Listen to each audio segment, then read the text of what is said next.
Okay, we're back. Sorry about that, Greg. That's all right. I don't know what happened there, but I was just mentioning, though, Jeff. I know you mentioned Central Dauphin isn't good, but still to be able to lose Nate Roth is such a huge point swing, right? Because now they give up a major decision at 138, as opposed to where he maybe wins that match. So you start looking at. I mean, as we talked about in the state tournament, losing any amount of points can be tough to overcome, but Latrobe was able to do it in back-to-back matches.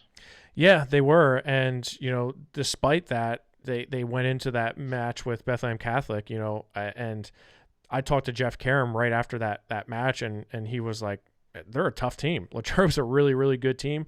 And Bethlehem Catholic just too much, right? They're just too much, and clearly they're one of the best teams in the state for a reason. They're loaded, right? And their guys were just they got wins at every. There was nowhere to hide, man. There was just so much firepower there that there's nowhere to breathe. They just smother you. 152, Andrew Harmon again, another 1-0 decision over Jack Pletcher. So Pletcher had he had a difficult time at Hershey, losing 1-0 to two guys that I think he would have to battle with in Hershey in order to get a medal. And overall, Bethlehem Catholic just they're super strong, right?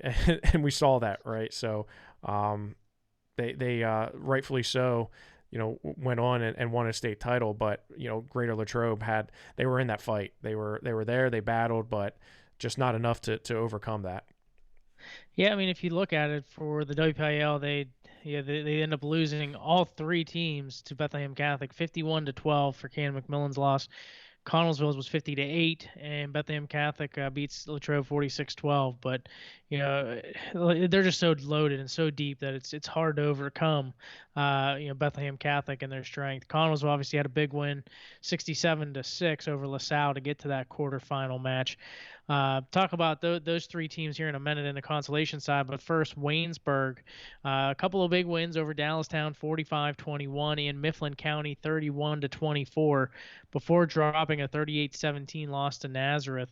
The biggest thing here, Jeff, was at 120 pounds, they had the Russell Xavier Harmon, Joe Simone not in the lineup, and that definitely made an impact. Not sure if it makes a difference as far as their standing. I still think they probably finish in third place, but certainly when you lose a guy like that, it's tough, and they just couldn't really overcome it. Yeah, and like you said, I don't think it would have. I still think they would have ended up third with Joe in the lineup. He's having a hard time making 120, and that's ultimately he's got to be ready to go for individuals, but for the team portion, that just it hurts them, but I don't think it would have changed the outcome, as you mentioned. That Mifflin County match may not have been as close, but they don't wrestle Kai at 113 against Nick Allison. So overall, Waynesburg and Mifflin County, I thought kind of went as expected. You knew that they were going to battle in a few weights, but it just wasn't. They weren't going to have enough to overcome Waynesburg. Dallastown, same thing. I thought Dallastown actually wrestled really. That was another match that was right in front of us, and I thought Dallastown wrestled Waynesburg pretty tough, which I wasn't really expecting. But that match with Nazareth kind of went as I expected, because even though it started at a weight where I thought it favored Waynesburg, because you get a tech fall from Mac Church, you get a decision at 38, but then you throw out Cole Hammond at 45, and it was just great to see him on the mat in Hershey. That may be the last time we ever see him in Hershey, which, for him, that was an emotional roller coaster for him. And he wrestled against a guy who he's close with, who he knows very well, and Nick Foster. There's a great story out there. Tom Hausnick of the Morning Times did an article on that, and if you have a chance, definitely go and check that out. But you lose that match, and all of a sudden things start changing a little bit, because then Dom Wheatley gets a major. Fairchild got a fall over Kirby. I wasn't necessarily expecting that. They forfeit at 172.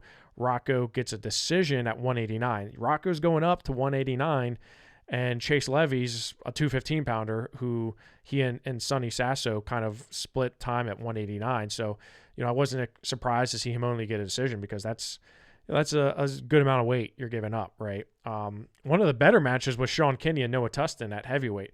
Noah Tustin looked really good battling Sean Kinney, but Sean Kinney just down the stretch just kind of put him away. And then Tahir Parkins beat Kai Sheptick. Charlie Bunting got a fall, and then Braxton Apello got a really close decision with Xander Fatoris, who I thought had a good weekend. So, we kind of expected that. You add Joe Simone in there at 120. Him and Bunting are a toss-up. So maybe it's 35-20 instead, but I still think, Nazareth was the team that was going to make it to the finals. Yeah, I mean, there's not much you could really change outside of that. I mean, like you said, instead of a fall, Simone gets a win, 32-20. Maybe Kirby doesn't give up the fall because he was losing 5-1 in the third period when he gives up that fall. So now it's 29-20. Maybe he keeps it to a decision. But I don't know how much else you really could change if you're Waynesburg to be able to get that win. Yeah, and that's no shame because we knew coming into this, having Cole Hammett not be Cole Hammett and losing everything that they lost last year, and they did get a 6-pounder for Hershey, but it just wasn't. We just knew that they were going to have a hard time. But even still, look at what they did in the wrestlebacks, because this is really where you make your money, right? I mean, it's hard wrestling back from a semifinal position, dropping down and immediately getting a team that's hot. And the team that they got was the team that they wrestled in the WPIAL finals, who had just whipped up on Abington Heights 50-17. So Connellsville overall. So you look at their opening rounds match.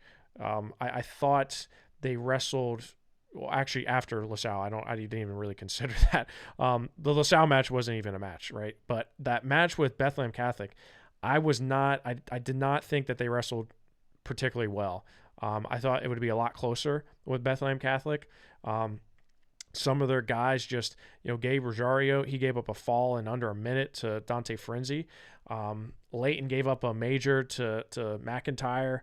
Lonzie Velma lost at 45 to another freshman, Charlie Scanlon, which again, I think, those are matches that you expect Connellsville to be in there with.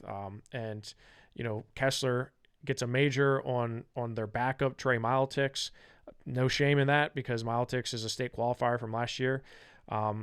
Zach Bingham, I thought, wrestled well, only keeping Landon Muth to a decision. But then Luke Thomas gets a major. Dennis Nicholson stops the bleeding by getting a major, and then you kind of expect the other results at 106 and 113. But that was without Nate Desmond. Okay, that's one guy who they did not have in the lineup, and he's the number one ranked guy in the state. So even without him, they still were able to put 50 on a very tough Connellsville team. So I was impressed to see Connellsville bounce back in the consolation round, beating Quakertown.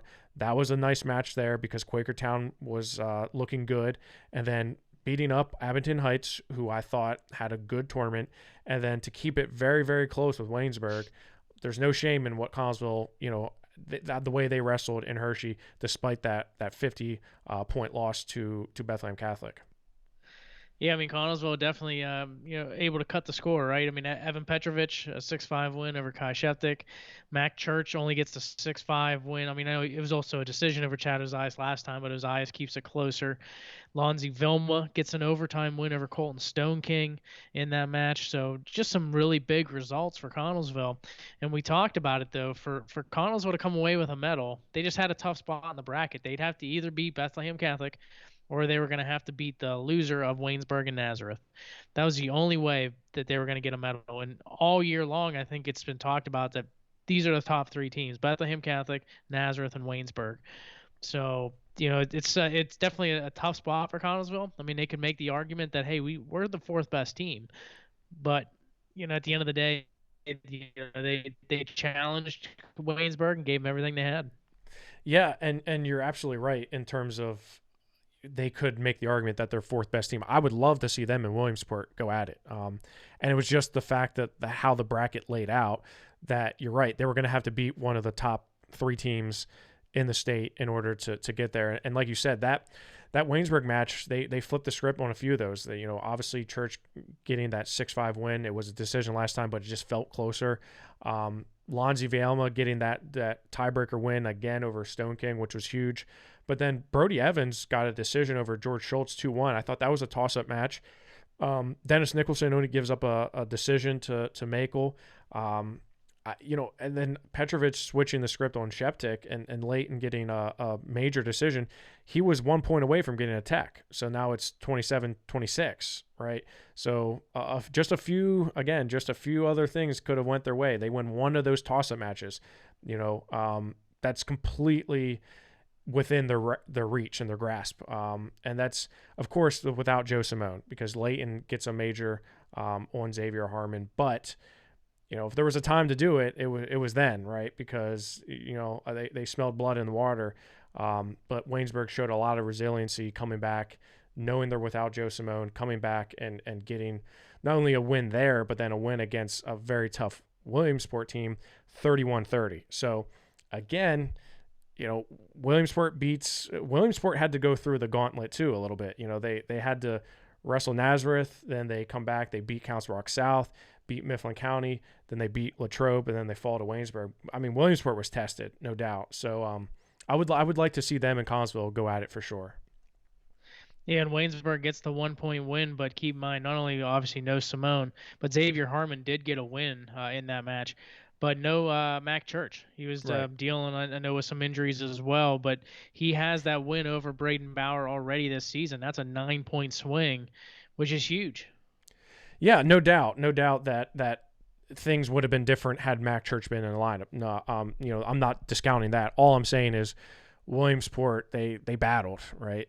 They battled, and I would have liked to see them and Collinsville wrestle because you look at some of the results, they have very similar results. But again, that's the way the bracket shook out, and overall, it went kind of as expected. It went chalk. The top 4 teams in the state.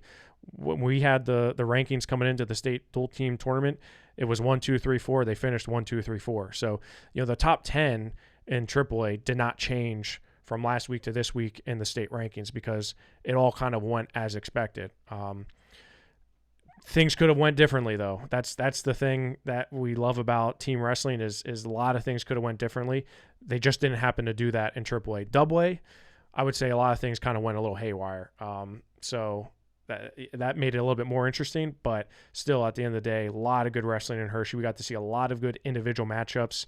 I would have liked to see more, but when you are in that team aspect, it's get your bonus, get the matchups you want. So we don't always see those big time matchups that we want to see. Not to go back to AA, but do you think it really went haywire? I mean, I think Stockholm Valley, Notre Dame GP were the 1-2 kind of whole time. Chestnut Ridge was that solid number 3, could get into that top 2 mix. I mean, I think the top 3 kind of went as expected. The number 4, I think, was a surprise, but yeah, top 3, I meant more in terms of the top 10. So the top 10, Boiling Springs and McDevitt and West Perry. West Perry was a 3rd out of District 3, and they were into wrestling on Saturday. I didn't know if they were going to beat Montgomery. In fact, I thought Montgomery was going to beat them on the prelim night on Monday. So that's what I mean by haywire. The top 3, yeah, I mean, sure, but you look at what Stockholm Valley was, they lost twice to Notre Dame GP. So I know it would have been, yeah, sure, it very easily could have flipped, but it didn't happen in AAA, and I thought it could happen in AAA too. So the fact that they found a way to beat Notre Dame, and then Boiling Springs somehow making it to the 4th place, finishing in 4th place, that kind of sent it a little haywire. It was a lot more haywire than AAA. I can just put it that way because there was just a lot more interesting results, and a little bit more shock at some of the results.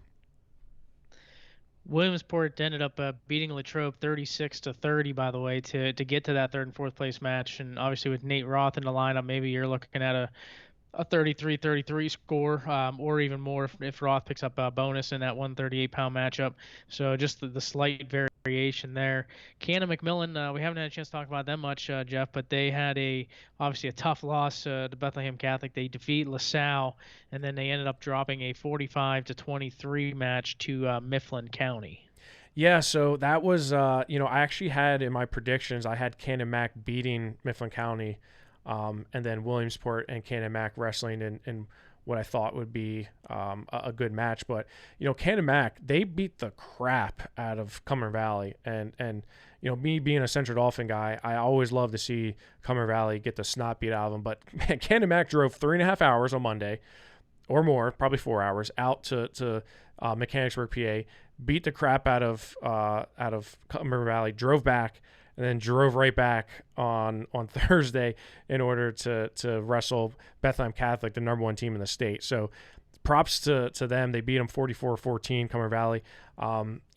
They battled Becca, but we knew it wasn't going to be very close, right? We just knew that they had a little bit too much. And I hate to say it, and we said this on the recap show, but Becca rested like 4 starters in that match too. So that just shows you how damn good Becca really is, because they put 50 up on Cannon Mac, and that was with 4 backups essentially. So, but that match with Mifflin County, it was 45-23, but I think it was a little bit closer than that. You had a few tiebreaker and ultimate tiebreaker matches. Declan Schaeffler beat Sol 6-5 in ultimate tiebreaker. You had a few other matches that could have went either way.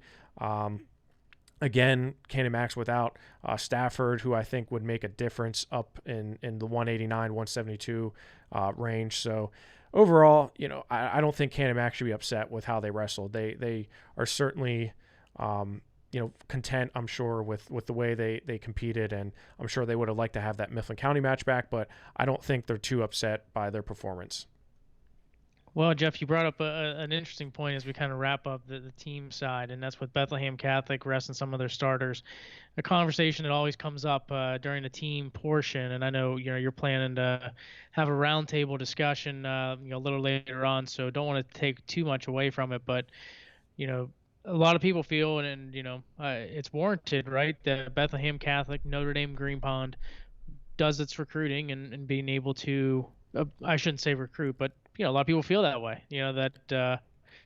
That those teams bring wrestlers in and make these super teams, right? I mean, Bethlehem Catholic, to have that many good wrestlers is just unreal. So, what are your thoughts around, how can this be combated for the team portion?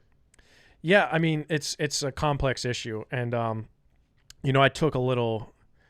I was surprised to see how many keyboard warriors there were this weekend that wanted to just kind of do some drive-by, shots in the dark at people and at teams and coaches and things like that. And what I tweeted out, which is why we're trying to do a roundtable discussion where we can actually do a dive that's deeper than just 240 characters on Twitter. But it's a complex issue. There's a lot of layers. There's a lot of moving parts. There's a lot of factors that go into it. It's not just I look at it kind of like I do politics. You either on one side all the way over here, and nothing anyone else says is going to change your mind, or you're over here and nothing that this person says is going to change your mind, right? It's much like having Thanksgiving dinner with a family member that is completely right or completely left, and I live my life in the middle, and with wrestling and private versus, boundary, non-boundary, look, in wrestling, it does play a factor, no doubt. You can't say it's not a factor. Clearly it's a factor. However, I will pose this to you. A lot of good teams, not all good teams, majority of really good programs have some level of move-ins to their school district, including public schools, right? Including public schools. Waynesburg's a AA school, right? They're a AA size school. They have a few guys from outside of Pennsylvania that came in. Xander Fatoris was in Arizona. He's in Pennsylvania now. Joe Simone was in Missouri, come to Pennsylvania now. I'm not saying that's a good thing, bad thing, right, wrong, or indifferent, but the fact of the matter is you have a boundary school that has some folks from outside of Pennsylvania, right? Then you have Notre Dame Green Pond that has some wrestlers from another state. So, it's like, well, you've got more than me. You're getting people from all over. Well, I know a lot of quote public schools that have wrestlers from different districts. So you can't really say this blanket statement that it's only these non-boundary schools that are a problem. Because if that's the case, if let's just say this, all Catholic schools and non-boundary schools, boom, you're gone. Okay, that's great. That leaves Nazareth and Waynesburg, right? They're the top 2 teams in the state. Well, guess what? Both those teams have guys that moved into the school districts. And you could argue for wrestling, So, I don't listen. I like tough wrestling. I'm like Terry and Tom Brands. I like tough wrestling. I don't give a shit where you're from or what state you claim. I like good wrestling, and Pennsylvania has benefited. The state of Pennsylvania as a whole has benefited from being the hotbed of wrestling and having wrestlers that want to compete in Pennsylvania. There's no doubt about it. Bethlehem Catholic has made Nazareth better. Waynesburg has made Canon-Mac better. Canon-Mac has made Connellsville better, and vice versa. Like, all these different schools kind of make each other better. A good friend of mine, Brad Wilson from out District 11, he has to deal with this a whole heck of a lot, and he's been doing this since I was in short pants. But he essentially said, he's like, you guys all complained about Bethlehem Catholic, and everyone, he's like, find a way to get better, and he always says Nazareth found a way. And it's a complex issue, Greg. And I'm a little, as you can tell, a little triggered by the fact that a lot of people just have these boisterous opinions, and they think it's only one way or the other.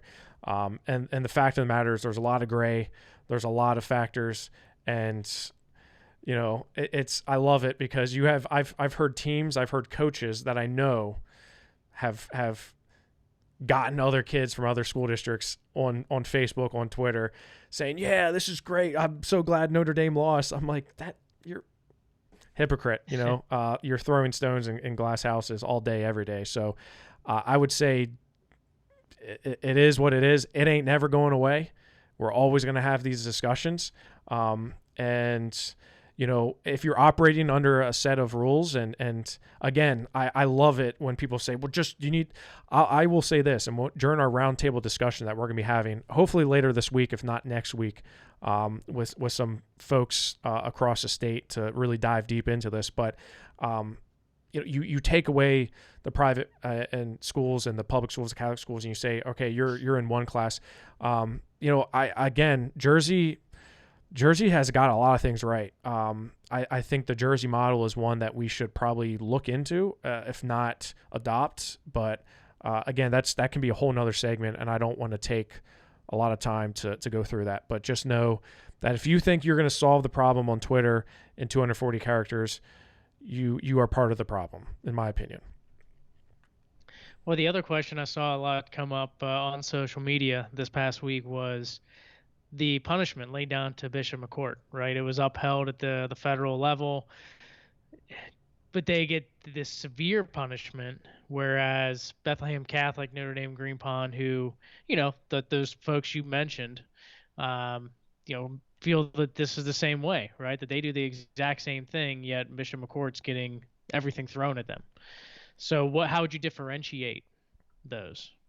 Yeah, well, I mean, there's a lot of differentiation between, who challenges it, right? So ultimately, and if you look at the rules, and this is something that I consider myself pretty up to date on and looking into it. That's kind of part of what I do.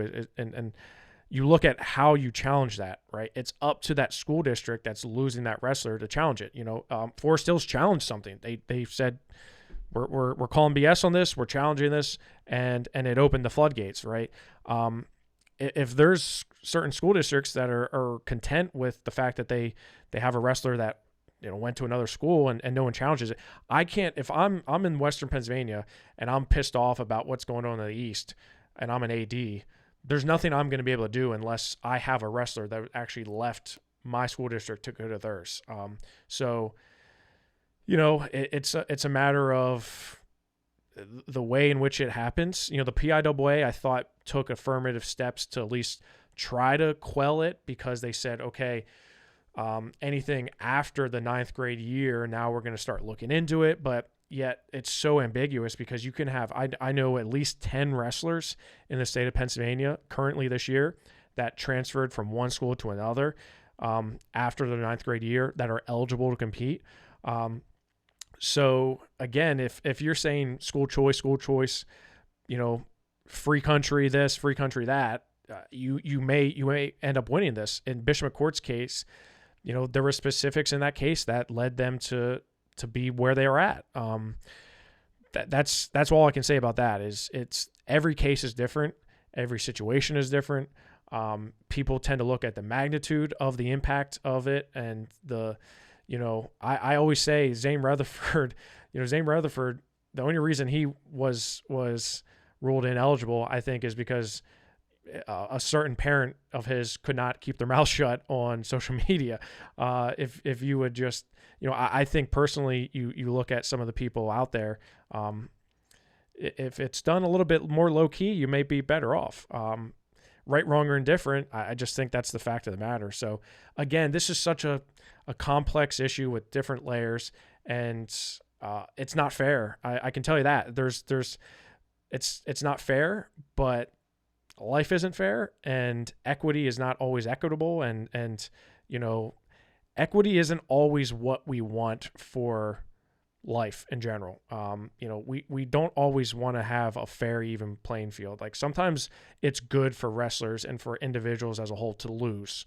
I think losing helps somebody grow and become a better person in society after wrestling. So, I don't know. Again, I'm getting off topic. This is getting way off topic, Greg, but it's a complex issue.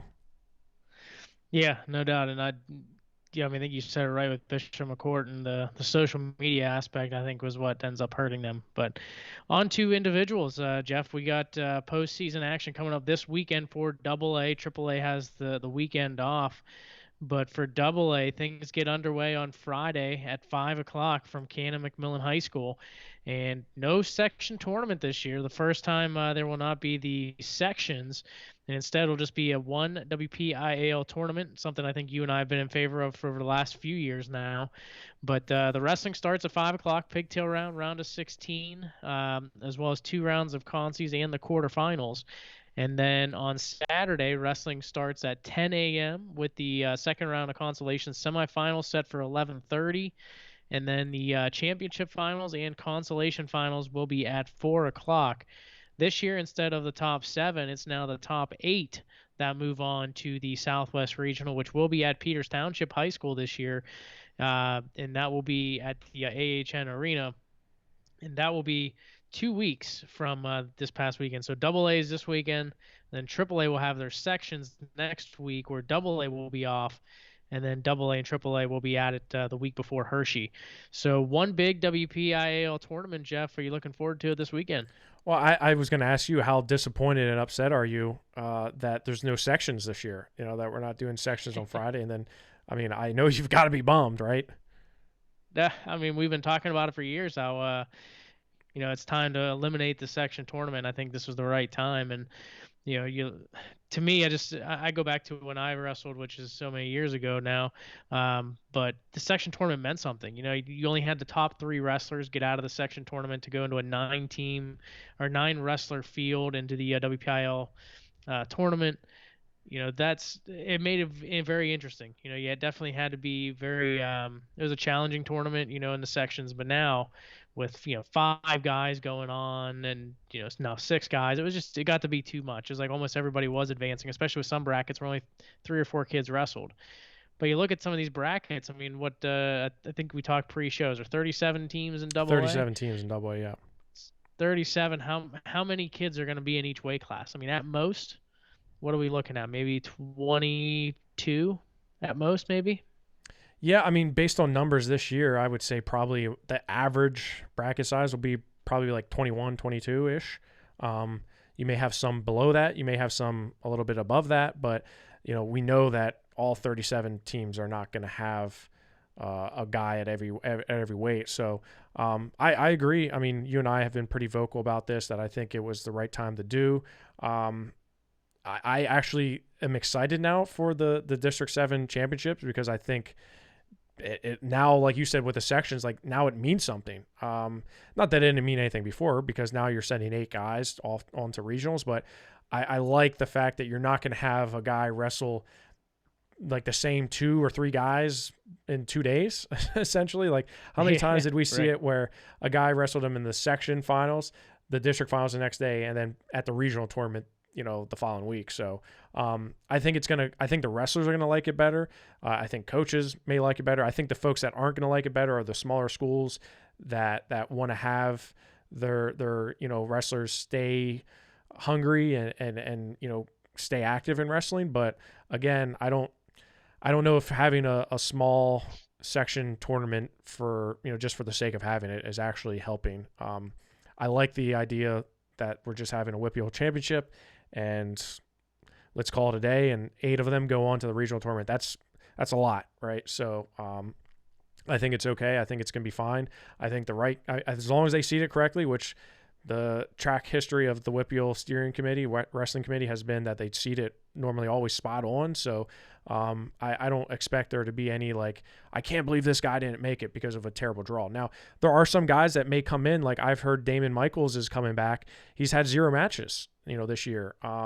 So how are they going to seed him? Cole Waitman from Bell Vernon is recently back in the lineup, and he's going to get a few matches in under his belt before the postseason, individual postseason starts. But a guy like Damon Michaels, you don't have any matches, so how are you going to seed him? But overall, I think we're going to see the top 8 guys, essentially make it in most of those weights. Yeah, I mean, the one thing about AA is they always seeded the WPIAL tournament by the 3 section champs, and then you cross bracketed them. Now this time they're going to have to actually seed them all the way out. And I'm assuming they're probably going to seed maybe the top 8, and then from there just kind of put them in. But you would have to. I think you have to seed it by top 8 for sure. Well, I would even say maybe you have to seed by top 12. Yeah. And then from there probably throw them in. But yeah, I mean, when you look at it though, if you can't get it out of the tournament out of the top 8, then you are not within the top guys in the WPIAL. So could you get a wrong seed to the point where maybe you give a second and a third place guy, could have been flip-flopped perhaps, but I mean, I think that happens in any tournament. So, but you look at some of the weight classes, Jeff, 106, Parker Senapal's been on fire. He's the favorite going out of that weight class. 113, we should see a great final potential with Cooper Hornack and Jack Gonzalez. Yeah, I mean, you just go through the weights and you look at some of them, and man, there's some damn good weights across the board, and especially at the top, right? You have guys that are ranked 1 and 2, 2 and 3 in the region, not just in District 7. So I'm excited. Again, I'm really looking forward to it. I'm excited to see because there's always somebody that drops or moves weights that we weren't expecting. And I'm excited to see who that is this year. I'm excited to see if anybody comes back in, like Damon Michaels. I would love to see him back in the mix. So there's going to be a lot of. Say it again. Do you know what weight he'll be? I would assume 38 or 45, but he hasn't weighed in, so it's hard to say because I can't tell you what he's been weighing recently. I expect in AAA we're going to see some drops for sure. I know of a few, and you'll see them in the updated rankings. But yeah, I'm excited because there's always a surprise, and but overall there's going to be a lot of good. There's a lot of depth in most weights, so there should be a lot of good wrestling. Yeah, I mean, question is, will Gavin Suika be able to wrestle? Can he? And really, if you look at Suika, can he be healthy enough in 2 weeks that he can at least finish in the top 8 to advance on? Because the weight class there at 126, it's definitely deep, right? I mean, you look at Chris Vargo, Dylan Bruce, Bryce Rodriguez, Brandon Cruel, Tim Caffrelli, from Southside. You got a number of guys who are good at that weight class. But Gavin Suika, can he get in the top 8, even injured, and have 2 weeks to heal? Yeah, I mean, and that's obviously a choice that he and his family and coaches and medical folks are going to have to make. But I mean, I wouldn't be surprised to see him wrestle. Just knowing a little bit about him and how he is, I would think he's going to want to wrestle, but that doesn't mean he's necessarily going to have that opportunity. But you're right. That's something you got to consider is, hey, can I just get into the top 8? And, you know, we've seen it before. We've seen it in the past where guys they come in with injuries and they just make it as far as they can. So that way they get, you know, advance on. So maybe he does do something like that.